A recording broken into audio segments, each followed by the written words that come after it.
Hey everybody, I hope that you're all doing well today. I wanted to start by giving a shout out to those of you who recommended the Battle Weather Overhaul mod. And I'm not sure what took me so long to get around to trying it, but I've been using it now in the Let's Plays for about the last month or so, and I want to showcase a lot of the different types of weather that we've encountered during that time and talk a little bit about this mod, but I can highly recommend it for anybody who is interested in immersion. I want to talk a little bit about what the mod author writes here in his introduction and in the environment variety, because he makes some really good points that I think really do a good job of explaining what the mod is all about. And like I said, it's for people who are really particularly interested in immersion. So it may not be for everybody. There are other weather mods out there as well, and lighting mods.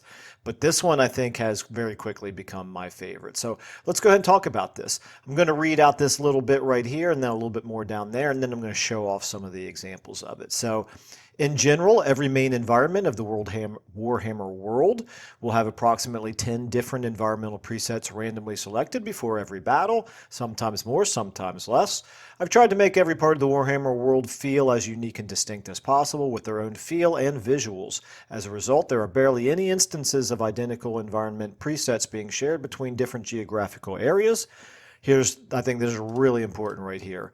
The primary goal of this mod is to provide varied, dark, atmospheric, more loreful, and immersive visuals to the game, bringing closer to the lore and to my vision of the Warhammer world. This means that visual clarity and gameplay is not a priority and takes a step back, which means this mod may not be for everyone. This also means that knights are knights. The mod is a more gritty and grimdark alternative to the very popular and amazing Ultimate Lighting mod, so which puts visual clarity and gameplay very much in the forefront. So yeah, that's your trade-off right there. And I will say, there are a couple of times where night in particular has gotten to be quite dark, and since I make videos out of my battles, I can understand why it's a little bit maybe hard to see certain things. To me, I think it's worth the sacrifice because I like that feel of dramatically different environments, dramatically different weather. Just the variety, I think, is really good. But again, everybody should be aware of this because it's probably not for everybody. And then finally, where is it down here? You can expect tropical monsoons, violent blizzards, gloomy nights, golden sunsets, intense sandstorms, and much, much more. So really good stuff. I also want to talk just a tad bit here about the corruption. So I absolutely love this. Each of your different types of corruption are getting different types of weather effects, and we're going to look at a few of those in the examples here. But yeah, I think the attention to detail, the amount of variety, I think it all really speaks for itself.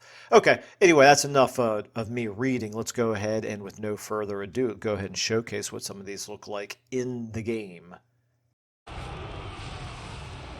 For the most part, I'm not going to talk through all of these demonstrations. I think that the weather effects pretty much can speak for themselves, but I did just want to mention one or two points here in the early going. This is an example of corn corruption. Later on, we'll look at a chaos corruption